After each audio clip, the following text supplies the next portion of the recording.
Welcome to all of you. It's my privilege to welcome you to this sustainability lecture given by Dr. Richard Damania. I think I'm here partly because other people have more important business later today, so I'll try to be the stand-in as best as possible. Let me introduce you to Richard. He's the Global Lead Economist of the World Bank's water practice.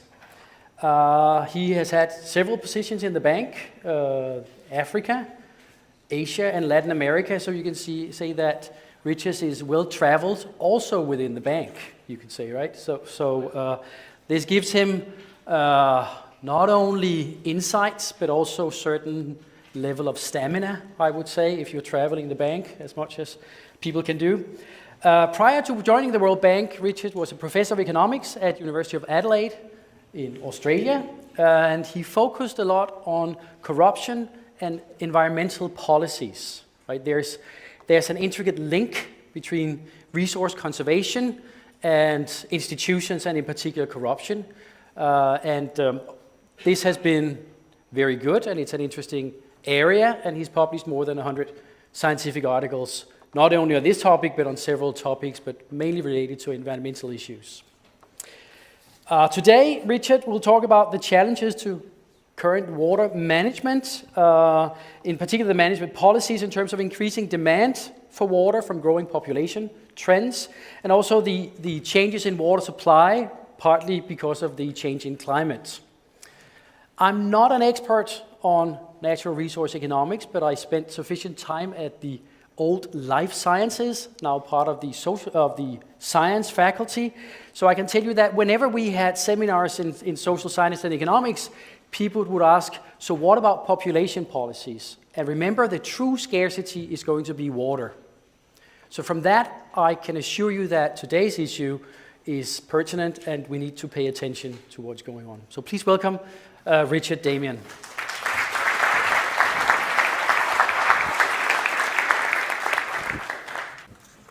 Right, ladies and gentlemen, thank you very much. Thank you immensely for coming.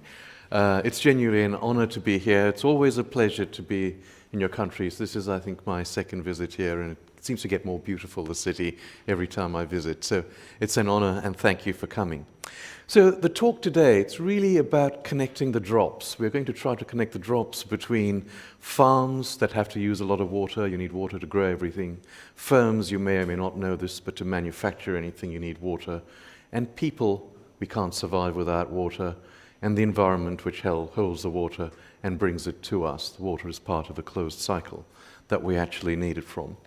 So just to reinforce the point, we have within the economy a nexus that's at the heart of that nexus really is water, if you like, at the center of a lot of production. So you all know that we need water for food, we need water to survive, we need water for the environment, we need water for energy. So if any one of these things goes wrong, or if our management of water goes wrong, it shouldn't come to us as much of a surprise that some of these impacts will affect one of those sectors. Yet if it affects any of those sectors, then it's going to have an impact on the economy. Now, before I start, just a few very, very quick words. How much water is there in the world? It turns out there's a tremendous amount of water. There's, a quantity, a number that's so large it makes no sense. There's 300 million cubic miles of water. But the problem is that 97.4% of that is salt water. You can't get your hands on it. You can't easily use that water. The other problem is that there remain 2% of that, so we've got about 3% left. 2% of that is stuck in places like glaciers or deep underground. We can't get hold of that either. So we've really only got about 1% of surface water to play with, and that's the rivers, the lakes, and the streams that we see around us. So there's not, in some senses, as much as there is across the globe. Most of what you see across the globe is unusable. But first, let's go on a journey to a couple of places around the world. Let's start our journey in the Arizona desert. Now, this is not an image from outer space. This is an image of the Arizona desert taken from a plane. And here we have lettuce being irrigated, being watered from overhead.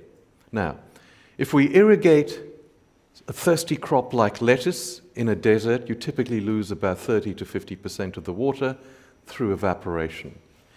Also, if you irrigate and you water in the desert by definition has no water, your water has to come from somewhere. And in this case, in the Arizona desert, your water actually comes from the Colorado River. You'll see from the image that you have on your left over there, the state of the Colorado River in the 1950s, compared to the state of the Colorado River today. The river has shrunk, it has shriveled, and indeed today it no longer reaches the sea.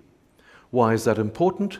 When rivers no longer reach the sea, then seawater comes into the delta, into the rivers, and starts destroying both agricultural land and the sea. But regrettably, this is not unique to the Colorado River, where the river no longer reaches the sea. When we look at the map globally, all the places that you see on that map that are marked dark red are river basins where the river no longer reaches the sea or its final destination.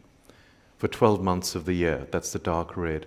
And the lighter colors mean it's fewer and fewer months that the river does not reach the sea. And it turns out that 60% of humanity, about 4 billion people, live in such basins.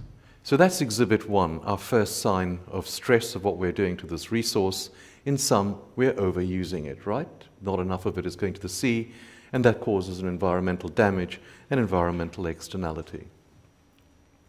Let's move on. Water, we know, is part of the natural cycle of things. And if we want water, we have to look after our water factories. Our water factories are our watersheds. These are basically forests. So your watersheds are where water is stored, where it's filtered, and where it is released when we actually need it, when it's dry. But of course, we all know the state of the forests of the globe. The forests are shrinking. And the reason why the forests are shrinking, the primary reason, is because of expanding agriculture. So let's take this very typical example that we have over here. The image on your left is the Bolivian rainforest in 1975.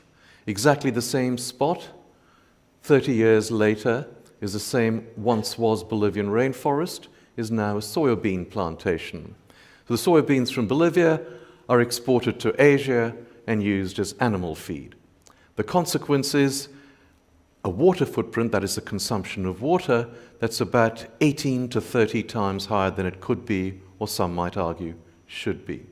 So the need for food is forcing, if you like, us to expand into cropland and also use an awful lot of water. We can discuss that a lot more in detail later on.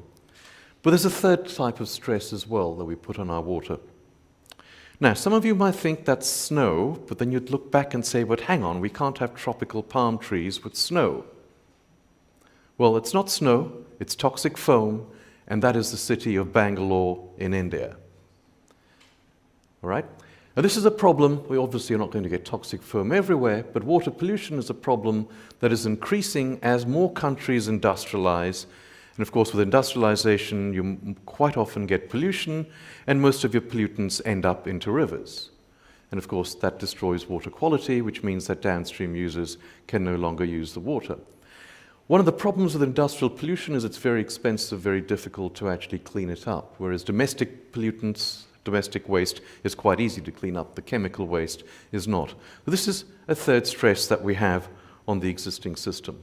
Now, as we go forward, there are two other things to be worried about, potentially. One is population, and the other is climate change.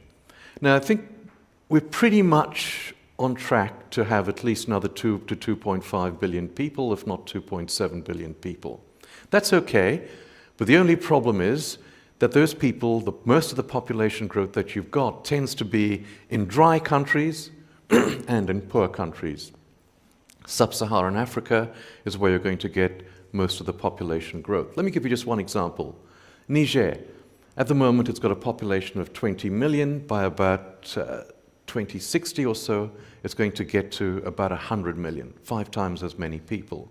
It's dry. It's almost a desert in Niger. How do we find people jobs over there? So this is a challenge that we have to confront way beyond water, which is only part of it. And of course, we all know about climate change. We'll talk about that in a minute.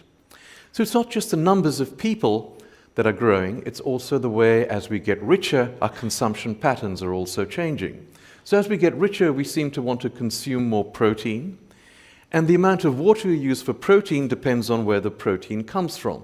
So if we have a gram of protein, and if that gram of protein comes from pulses, you consume about 10 to 12 liters of water. If it comes from pork, about 5 times as much. And if it comes from beef, about 10 times as much. And if it's grain-fed beef, even more. So this is adding, if you like, further to the demands that we have on water resources. Try to put all this together, the problem we have is really quite simple, but the solutions are not quite simple. So we have growing populations, growing demand for food, so you're going to need more water for agriculture, all else equal. As we grow, more and more of us live in cities, which, by the way, is a very good thing. So the demand for water in cities goes up. And of course, as we become more populous and as we develop more, we cannot develop without energy. We need water for energy. So the equation is immensely simple. We've got rising demand, we've got fixed supply, there's only a certain amount of water on Earth. Where is the water going to come from? How do we fill this gap in the water deficit? So before trying to answer this question, let's meander, let's go on a little bit of a tangent and try to address some of the concerns, some of the sort of doom and gloom scenarios that you've probably read about. Let's tackle head-on this issue of water and conflict. Now, we've said, and we can see that there's a lack of water. We see quite often that upstream countries and downstream countries argue about the amount of water that's released and how it's actually used. Does that mean that we're going to see water wars?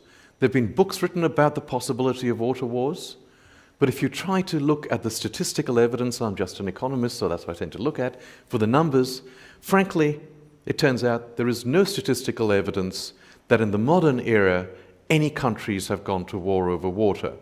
Now, if we think about it, perhaps that's not too surprising. Going to war is a costly business, it's an uncertain business. On the other hand, we do have institutions that can help us tackle the problem. Despite what some people might say about global institutions, they do have tremendous values. So countries along the Nile have many choices that they can go to and argue over the water, rather than actually fighting over the water, and so on and so forth in all the other basins. So we don't see that. It doesn't mean it may not happen, but I would conjecture that it's unlikely to happen given the strength of institutions and given the strength of international laws on these issues. Having said that, it's not all rosy at the local level. Again, I only talk about econometric or statistical evidence. There's ample evidence of civil wars and local conflict occurring after droughts. And the reason is the following. You're a farmer in a poor country, your livelihood depends on there being rainfall so you can grow something. There's no rainfall, there's a drought. Suddenly you have a chance of joining the rebels and perhaps stealing something or getting some food or rustling cattle or starving on your farm. What will you do? You'll gamble on joining the rebels. We see a lot of that. So there's evidence of that in Africa, there's evidence of that in Brazil, there's evidence of that in Indonesia, there's evidence of that in India, and so on and so forth. In fact, there's so much evidence of this that we're doing some new research on water that we're saying this is not an issue we're going to look at, it's too well researched. So what we find is localized problems, local droughts, causing civil war, causing conflict, sometimes causing regime change. Does that mean we don't worry about it? Those are local problems. Well, as we know only too well living in Europe, local troubles very quickly become global problems. People tend to migrate. In a connected world, misery cannot be quarantined. So this is yet another self-interested reason why we should worry about local problems and local droughts and the way water is managed locally as well. If for no other reason, if not altruism, purely for self-interest, because we know that problems tend to migrate. Okay, so it's been doom and gloom so far. So do we confront a future of Malthus? Remember Thomas Malthus told us that population is going to increase, there's not enough food, there's not enough land, let's add over here, there's not enough water, a big crash? Or is it going to be rather like there was this economist, David Ricardo, that said, look, don't worry, there's scarcity, leave it to the market, prices will rise, there'll be a very nice equilibrium, we will go smoothly from one equilibrium to another, and there'll be nothing to worry about. So does the future belong to Ricardo, or does it belong to Malthus? Of course, it's going to be more messy than that, somewhere in between. Is it more Malthusian or more Ricardian? Well, I would suggest it depends on how we manage the resource, and it'll depend on at least two things, how we handle two things. The first one is how efficiently we actually use water. And I'll come to the issue of why we don't use it too efficiently today. So when water is available cheaply and freely, you tend to waste it, and you tend to use it, and you tend to abuse it. So let's take a little bit of data and guide ourselves a little bit of data. So every dot that you see over here on this chart is a country. And what we've got as you go on the vertical axis is how inefficient you are at using your water. So as we go up the graph on the vertical axis, you are more inefficient at using water. In other words, you squeeze less GDP out of each drop of water. For the economists in the audience, this is the inverse of the average product of water. So just to remember, as we go up, we are more inefficient in our water use. Then on the horizontal axis, let's just have any old measure, there's many of them, of water stress. Okay? We would expect the more water stressed you are, the more efficiently you would use your water, right? That should make a lot of sense. You don't have water, you should use it more efficiently. So if you don't have a lot of water, all of these countries with no water should be clustered over here. They're using it very efficiently. Instead, what we find is a whole class, a whole number of countries that are highly water stressed, don't have a lot of water, and are using it very inefficiently. And those are countries mainly in the Middle East, mainly in the stands, in Central Asia, and they're all, without exception, dry. So why? What's happening? So why is it you're dry, you have no water, and you end up over there using it so inefficiently or so unproductively relative to the rest of the world? And we can standardize, for levels of GDP, industrialization, and something like this keeps coming out. Now, for one way of trying to show what's happening, and I need to thank someone over here in the audience for suggesting it, Barbara Beck, who suggested looking at it this way. Let's look again at water inefficiency. So as we go up on the vertical axis, this is water inefficiency. And now let's just plot what you charge in your country for water. So your water tariffs. This is highly imperfect data that we have. I really don't know if it's visible from where you're sitting. But what we notice is that a whole set of countries that charge virtually nothing for water are highly water inefficient. And you guys should be immensely proud of yourself. Oh my God, it's not showing up, right? It's showing up as nonsense. That's supposed to be Denmark, by the way, right? And you should be really proud of yourself. And all those stand countries, they're over there. I'm so sorry that for whatever reason this hasn't worked. But I think you get the picture, right? It's a downward sloping line. In other words, if water is available freely, you abuse it, you grow lettuces in the desert, and so on and so forth. So if we are recommending that you actually charge for water, we need to be very careful what we are actually saying over here. What I'm not saying is that you charge people that are immensely poor for water, because you can think of water as being a human right, water as being a necessity for survival. There's plenty of water for survival needs, for your human right needs. What we're talking about here is water for commercial use. Okay, we need to be clear about that. Having said that, there's still a paradox. The majority of those countries over there that charge nothing for water also do not provide water for their poor people. So, if I don't provide any water for my poor people living in cities, I charge nothing for water, or very, very little for water. Where do the poor people go? They have to go to water vendors. And what you find is this image taken from New Delhi, something like this. That if you're poor, if you're unconnected to the mains, the water mains, you end up paying 4 to 5 times more than the person that's connected to the mains for your water. So free water ends up being very, very costly for the poor. And of course, what's happening over here is that the free or the highly subsidized water is going to the rich people who are politically connected, and therefore the poor people are left there with nothing. So we're not saying charge the people so much money that they can't afford it, nor are we saying don't connect them. We are saying that this is anomalous, that if you charge the right people money, you could raise enough money to have a system that would be economically sustainable. All right, let's very, very quickly deal with climate change, because I'm sure all of you have seen this and know this issue well. Now, you all think about climate change as being temperature increases. However, if you think about it for a moment, most of the impacts of climate change are in fact channeled through water. They occur through the water cycle. It's things like floods, it's things like droughts, it's things like sea level rise, etc., etc. They're mostly felt through water. So really a lot of climate change is about water change.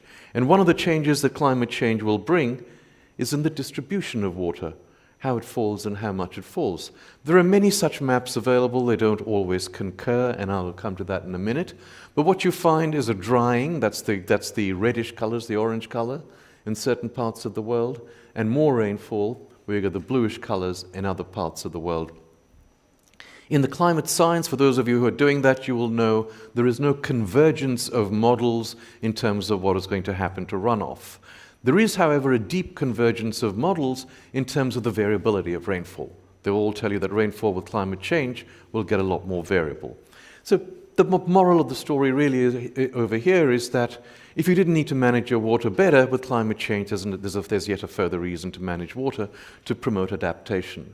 But you also need water for climate mitigation. When we go to energy, now I hope this works. Is it working?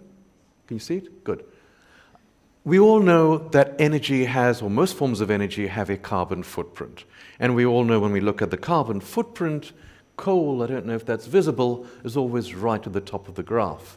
But did you know that energy actually requires, including coal, immense amounts of water to cool your coal-fired power stations? So energy also has a water footprint. Let's wait for it to come out.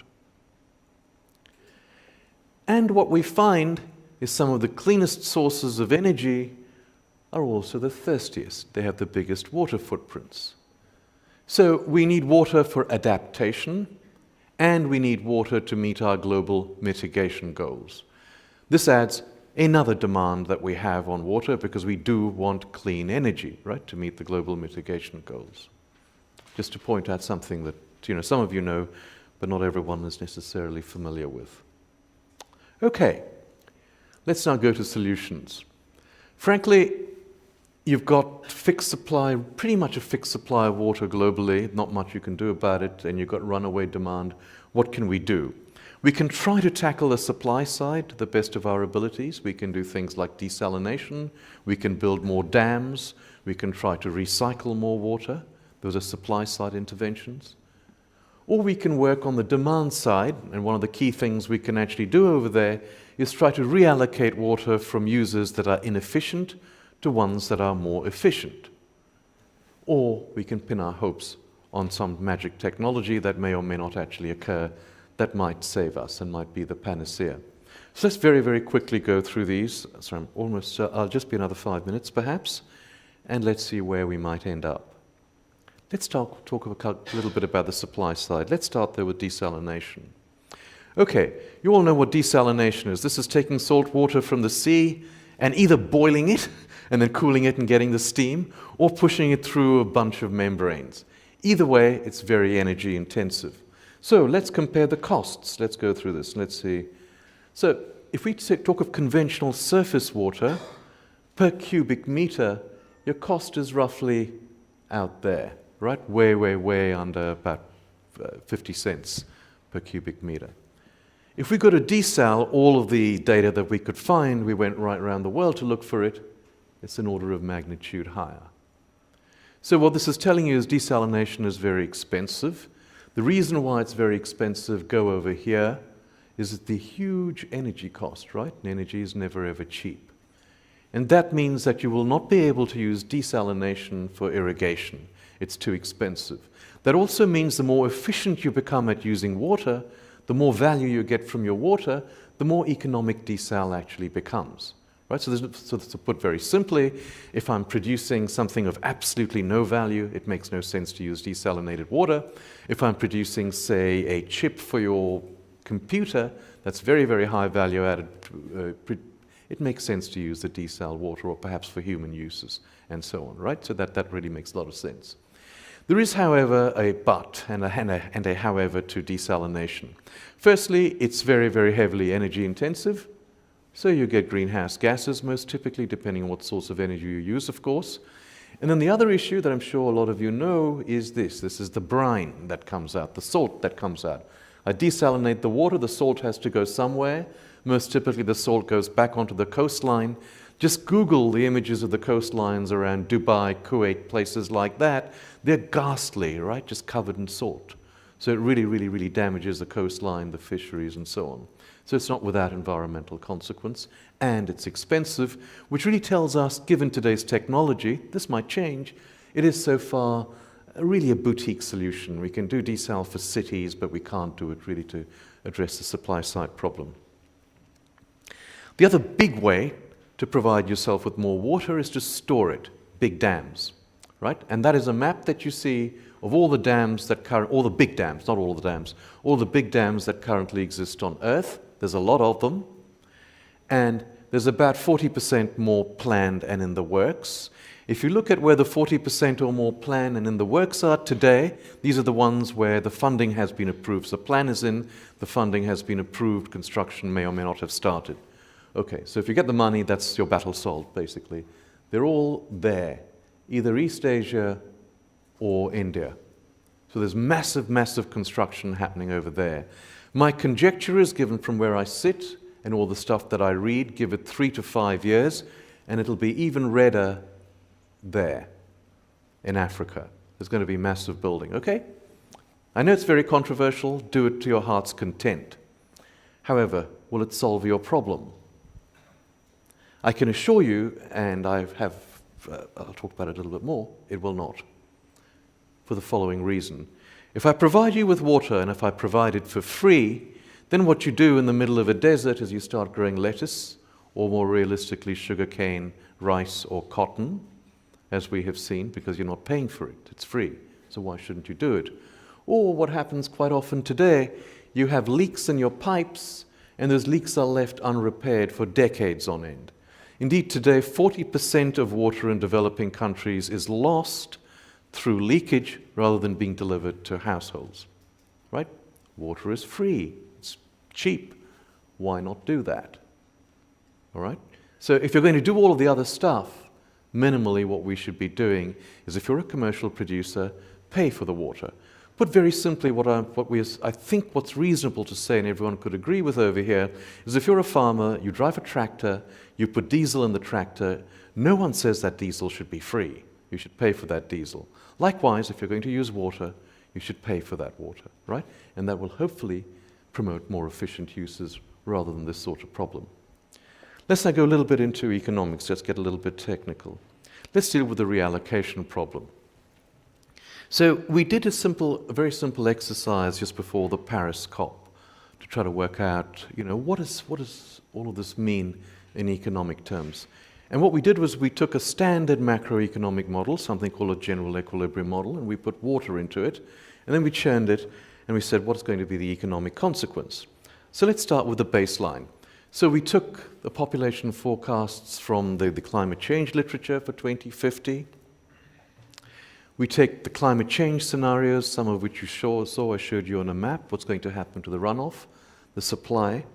And we said, let's suppose in 2050, you use the water exactly as you do today. So if 70% of your water is used for agriculture today, 70% in your country will be used in 2050. But remember, you've got climate change, you've got population increasing, so demand is going up, and supply in many of those drier parts of the world is going down, so you have a water deficit, right? If we have a water deficit, what happens to your GDP?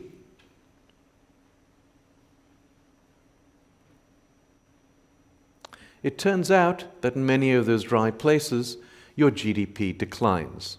Now, why does it decline for the economists in the audience? What's the intuition for this result? Is you need water to produce a whole lot of things. You don't have the water. I'm not allowing you to redistribute the water. It's very hard to substitute. There's no close substitutes for water. So the elasticity of substitution between water and everything else is very low. I can't substitute anything else for water, right? If there's no water, what do I do? All that can happen is this is a constraint on your output in those circumstances, right? So businesses have to close down or shift from agriculture to something else, and this acts as a headwind on growth.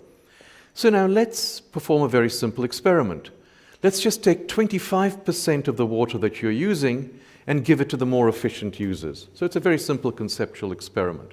So now you're in this situation. Let's take 25% of the water from the worst user and give it to the 25%, if you like, best users.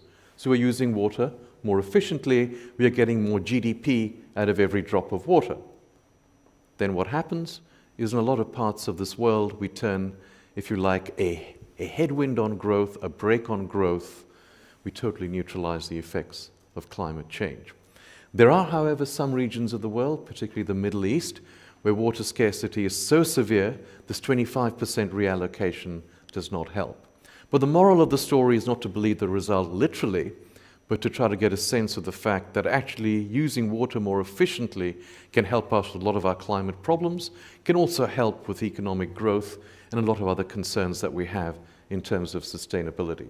So that's the last of the economics. So just basically to sum up, you can get a headwind on your economic growth where water is scarce, and this is a good enough reason, if no other, to actually do something about it. The reason I'm talking about this is I most often talk to finance ministers, of course. And then, of course, all of you will have a technological panacea. You know, perhaps we can, by some magic, get a better solution for water reuse, which would be fantastic. Water reuse is as difficult and expensive as desalination. It's basically the same process most of the time. But what we really, really, really need is a new kind of agriculture. A new kind of agriculture on the dry lands where we are no longer irrigating. As I showed you in that very first map I put up, there just isn't the water in a lot of places to continue irrigating. So we do need new seeds, a more resilient, climate-resilient kind of agriculture on the dry lands that doesn't rely, almost I would say, at all on irrigation. And that would then hopefully promote intensification rather than destroying the rainforests and the forests elsewhere. Okay. So at the end of the day, I'm sorry, there is no silver bullet, there's no panacea. We're going to have to mix and match as we go across in the different countries. The solution will be a balancing act. Yes, a lot of countries will want to do the supply side things, desalination, storage. It's not going to stop, it's going to continue, whatever people on the green end of the spectrum might think. But that will make life worse for you if you don't price the water. And the reason why it will make life worse for you, there's a couple of economists in the audience, is because water is free, because there is something called Say's law. Say's law, many of you will know, was Jean-Baptiste Say, the French economist, who said that supply creates its own demand. So if I supply you with something that you want, like water or anything else, you will consume more of it, right? If food were free, we would eat a lot more food, and so on and so forth. So supply creates its own demand. So just increasing the supply without pricing to control the demand, we're going to be growing lettuces in the desert and sugar cane and rice and so on and so forth. So that is absolutely critical, but extremely hard to do. And finally, technology would help, but I don't think we can keep hoping that technology will suddenly come as our savior. So let me now genuinely conclude. So it's not going to be Malthusian, nor will it be purely Ricardian in the future. It'll be somewhere in between. But it'll be a much rougher future, it'll be a much less pleasant future if we ignore the stewardship of our natural resources and we ignore the stewardship from source, which is the watershed, which is the forest, to the sink and the sea, which is where the water actually ends up. We need to keep our eye on the ball all the way from the top of the mountains all the way down to the ocean. And if you do that, you will have a much more sustainable economy. If you don't do that, your economy will be unsustainable, you will have lower growth, you'll be more vulnerable to climate change. But tackling the problem is the most fundamental problem, it's the most fundamental challenge we have for sustainability, because the damage that you're doing to your water is by and large irreversible. If the damage is irreversible, logically and by definition, you have one and only one try at solving it, right? So we better get it right now. Okay? Thank you very much.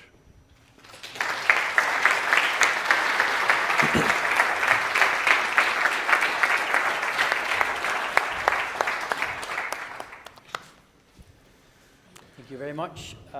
Richard has given us 20 minutes for questions and discussion. So in 1 minute, I will open the floor. We have microphones, and some people will carry around a microphone. Please wait for the microphone and state your name, because we are taping this seminar. So if you want your name appearing when you state your question, please wait for the microphone. Also, I would like you to ask questions and not give statements disguised as questions. This would give a much better dialogue, I think, in some sense. Finally, I have a preference for youth. So whenever there are many, many people asking questions, the young people will get preference. But you can start. No, we have questions up there. Thank you. Thank you first for the presentation. It was very interesting. I'm over here, by the way. My name is Andrew Iwashko. I'm very interested in this topic. One part I'm very interested in is looking at the decline of snowbanks and glaciers and how that's going to affect the future of water supply and the way the climate change is affecting it. I just would like to hear your opinion and your knowledge of the area and what the World Bank is doing, how they're preparing on combating the issue of losing that natural storage of that water supply. Thank you. I suggest we take three questions. Do we have another question from young people on my right? A fairly young person. You mentioned several times that we should put a price on the water. Do you have any example that happened in the world more or less recently on a country that started setting those prices and how it worked? Do we have a third question on this side before we move to the right down in the front row?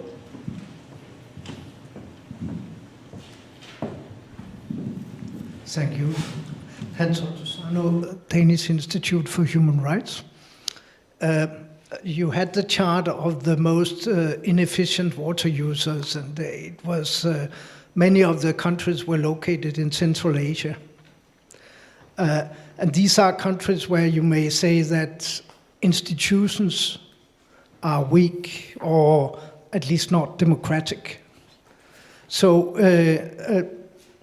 apart from thinking about prices, which would be a kind of traditional World Bank response, shouldn't we also think more about institutions?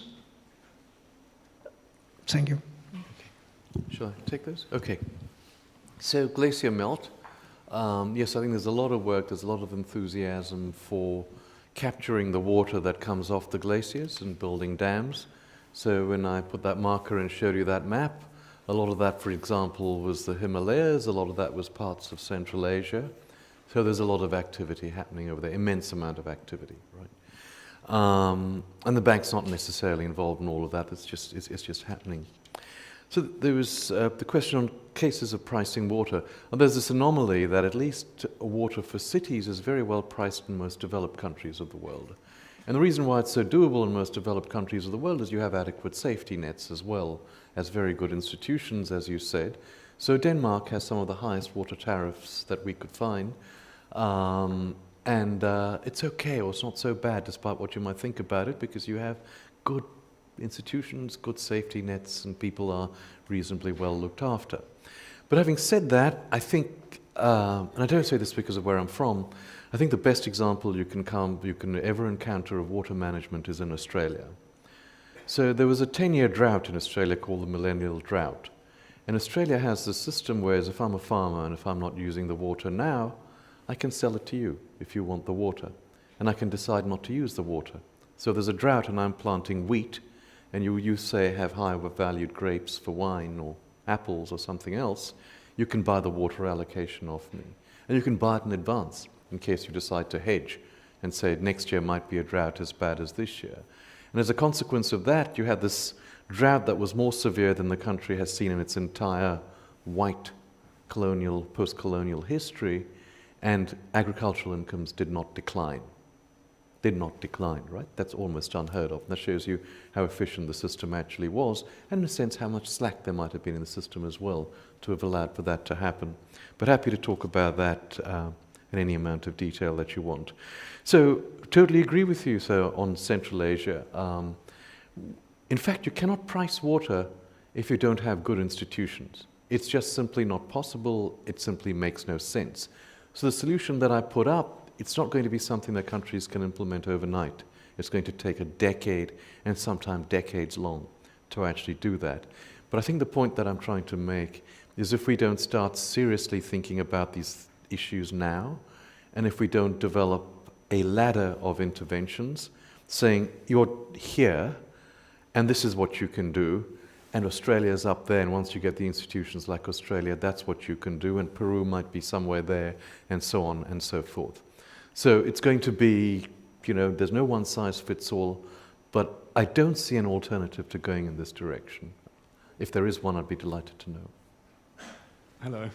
Thank you very much for your presentation.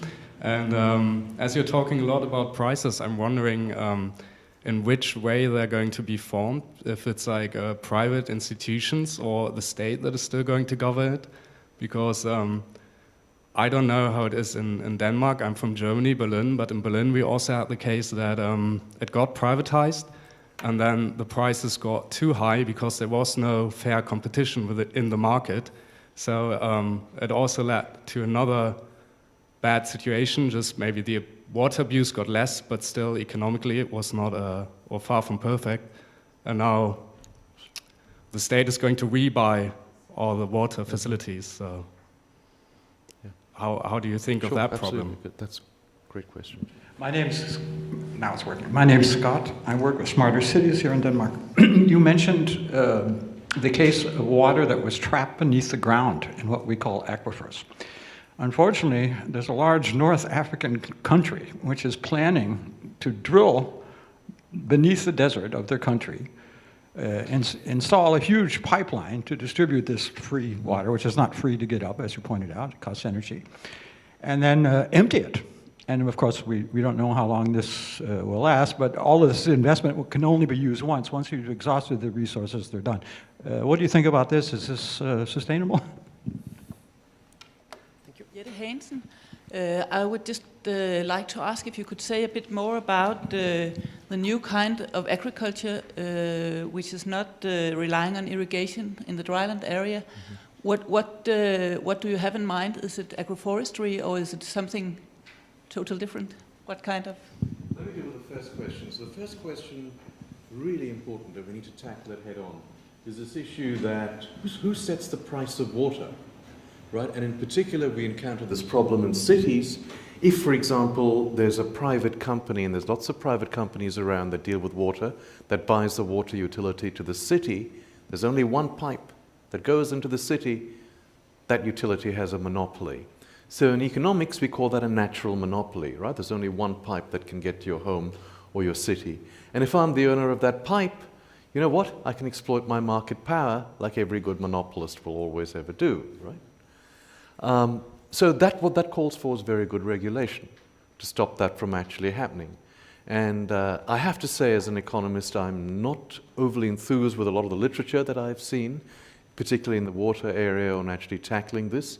But I think there is absolute recognition that you do need regulation to ensure that whoever the monopolist is does not exploit that monopoly position, because water has all of these other features of an environmental good, a cultural good, and indeed a human right. So I hope that answers your question. So the examples that you could give would be examples of regulatory failure if the price ends up being too high, or you're not discriminating sufficiently between different types of users. There could be many reasons for it. The question on groundwater, I think I know which countries you're talking about, and I think this is fossil groundwater as well. So fossil groundwater, for those that are not in the business, is water that came down deep into the aquifers hundreds, if not sometimes thousands of years ago. You use that water, it's a non-renewable resource, right? It's not going to refill again. On the other hand, there are lots of aquifers around in the world, shallow aquifers that fill up either every year or every 5 years. These aquifers, I think, that you're talking about are different. If you're going to use that, think about using it like you would to dig out gold. I'm giving you an economist's response over here. So we don't say never mine the gold, but what we say is if all you've got in your country is this slab of gold, say, right, and it's got to last you for however long, if you're going to mine it, remember it's not going to be there tomorrow. What does that mean for economic sustainability? That means you should take that money and invest it in something else that can give you a renewable return. So if I'm going to use that water and flitter it away on having a great big party, that's a waste. But if instead I invest it in your education or your children's education and so on, you can say that's something that sustains itself. So I think that would be the answer to how you would use that water, what you would do with the benefits of that water. The final question was on dry land, was on agriculture. I don't think people can survive on forestry, dry land forestry. I think it has to be a new kind of dry land agriculture, and by that I mean, you know, the staples that we eat, making them more reliable, making them much, much less vulnerable to climate shocks, particularly the dry shocks. And I think that just takes the whole agriculture into a different direction, right? Because I don't think it's a very healthy, environmentally healthy option to say the only way that we're going to grow more food is through more irrigation, because we are now in a world of a zero-sum game. If I'm going to give you more water to irrigate, it has to come from somewhere else, including the somewhere else being the environment. So we do need, if you like, different agricultural technologies that give us more resilient seeds and so on. Okay. I just want to hear, you said that we have to look at the industrial use of water. But if you look at like fit-for-purpose water within domestic use, for instance, we're now flushing our toilets with potable water. Like, what are your ideas about that, and would it make a difference at all? Could you repeat the last bit? Sorry. If we looked into the idea about fit-for-purpose within domestic use, Yeah. would that make a difference, or is it mainly looking into the industrial use of water? Okay, sure. I just wanted to ask if you could possibly expand upon the point at the end where you were talking about that we need the right policies. And I know you were talking about the supply side and allocation, but I'm really wondering if you have any concrete examples of that, because I know within Europe they have a very ambitious agenda with the Water Framework Directive, but even seeing that member states are still having a very difficult time reaching those objectives, I'm wondering what this would look like more on a global scale in addressing this issue. Yes, thank you for the talk you gave here to an audience that probably mostly, if not all, agree that these topics exist. Now, you mentioned that you are in contact, of course, with policymakers, decision makers in this topic. And I want to ask you for your experience. How do these people react if you explain them what you explained to us? So we know these problems exist, probably the people over there do this too, and still we are not having all the solutions all around the world. So what is their reaction and why is it not working yet? Okay. None of you guys ask easy questions. So the first question was, you know, quite frankly, the water that you produce and that you have should be fit for purpose, right? So different qualities of water. And I completely agree with you. And in fact, there's been so much innovation and good work on this that we can use what's called grey water, water that's not very clean, for different kinds of purposes like our garden and so on. So, of course, you know, we need to do all of that. And of course, we need to make it economic and have the rules and almost force builders and planners to do that kind of thing. Taking that idea a step even further, for dry cities, there's this idea, it's never really been implemented at scale, but something that they call sponge cities. So like a sponge, you soak up the water. At the moment, most water that hits a hard surface goes off and is wasted. Whereas if you can think of some sponge cities in really dry parts of the world, Africa, India, etc., this can go and replenish your groundwater and go back into the system. So absolutely, you know, absolutely, that's got to be part of the solution. Then I think the second question, I think you were really kind of talking about the EU Water Directive framework. Now, I don't want to say anything at all critical about the EU, especially, you know, given everything that's happening. But look, you know, I think it's nudging in the right direction, and I mean that genuinely. I think if we don't have directives such as that, we can always quibble. Directive is too strong. And there might be a case, if you go back to the earlier question, to answer and to say that not all water quality needs to be clean to the same level. We can have some variation. You could make those kinds of arguments, and that's perfectly reasonable to actually do. But I think you still need that kind of legislation, and you need to start trying to inform it. I really liked the last question about policymakers. Almost every single country that I've been to since I've taken this job on in water, and the usual response from extremely high up officials is any water that goes into the sea is water that is wasted. Right? That's genuinely held as a belief. And of course, we know from all of the science, you know, many of you from science departments, that's just simply not true. Right? We need the water to go to the sea for so very many reasons. So there's an awful lot of learning to be done. Having said that, the UN and the World Bank have started a high-level panel on water. This is 12 presidents/prime ministers, and their sole objective is to promote greater water stewardship. And one of the initiatives of that is valuing water, and its valuation not just in the way that I've been talking about, which has been purposefully narrow and economic, but recognition that there's three values of water. There's an economic value, there's a cultural and a spiritual value, and there's an environmental value. And all three need to be integrated and come up with a set of principles. The idea is, can we come up with a set of words, one-pager, that everyone can actually agree with, rather like the carbon pricing principles, right? It was a one-pager. Can we do the same thing for valuing water? Not pricing water, but valuing water. A one-pager, and then, you shop that around to different countries and say, at least sign up to the principles. Then we'll talk about how we can implement them. Because if we're not on the same page with the objectives, you know what? We're not even on the same table talking. So I think that answers your question reasonably, yeah? Thank you for your presentation. My name is Hannah. It's kind of related to the institutions, but I was wondering, in these countries in, for example, Central Asia, like Turkmenistan, I know that they have a dictator and that he misuses the water essentially, and he has these forests in the deserts and things like that, while simultaneously the population don't have clean water for their agriculture, but also in their homes. So how do you deal with governments who don't really have different priorities, essentially? How can we force these countries to prioritize water for their people first, and then for other things afterwards? Thank you. Thanks. Peter Bjørnsen from UN Environment, also called UNEP. You mentioned briefly the concept of water footprint, and linked to that is the concept of virtual water, which is embedded in goods traded between countries. There's a bit of dispute among economists whether that concept can be used as a kind of a regulatory framework to improve water use efficiency at the global scale, and I would like to hear your take on that. Hi. When you talked about the pricing, water pricing according to the water footprint, do you think that raising the general public awareness about this and actually trying to get people to consume less of these water-intensive products like beef and pork, do you think this could be an effective tool, or do you think this has to come from the top? It has to be like a governance action, or what's your opinion on this? Difficult question. What do you do? I mean, let's generalize it. What do you do in autocracies? That's the nature of an autocracy, isn't it?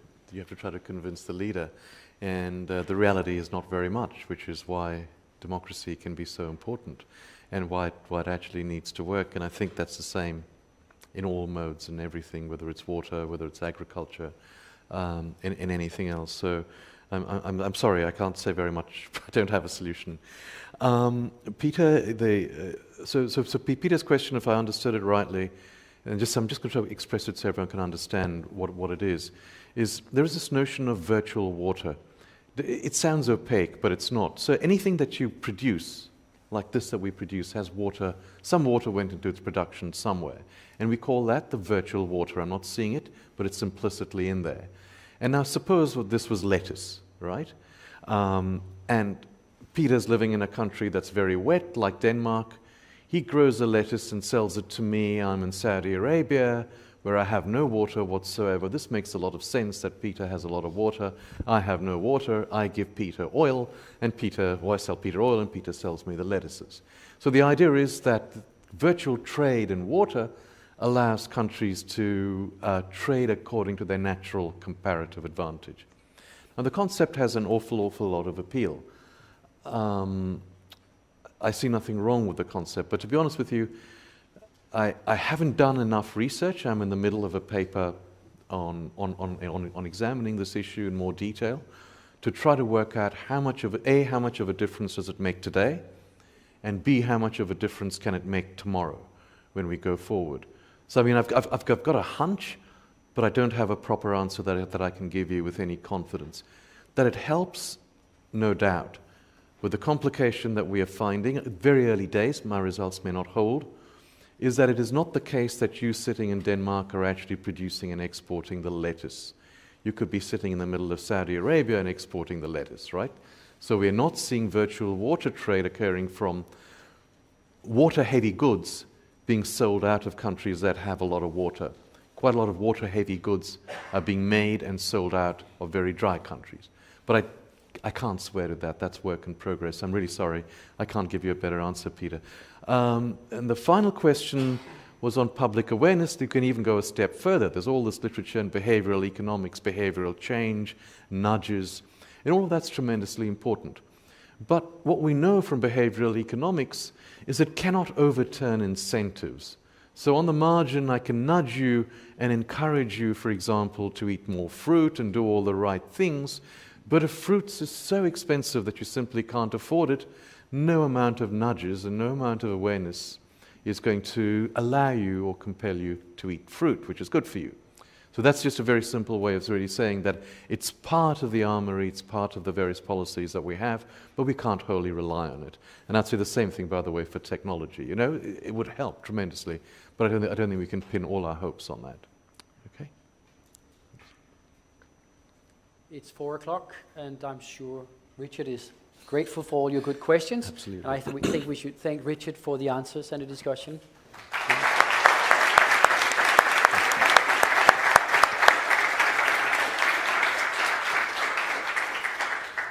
In a short while, you should be able to watch this again on the web page of the Sustainability Science Center, and you should also go there to look up when we have the next session, the next sustainability lecture. Thank you very much. We will have a token of appreciation. Oh, thank you so much. I'm not sure about the water content of the little bird. But thank you. Greatly appreciated. Thank you all for coming. Thank you.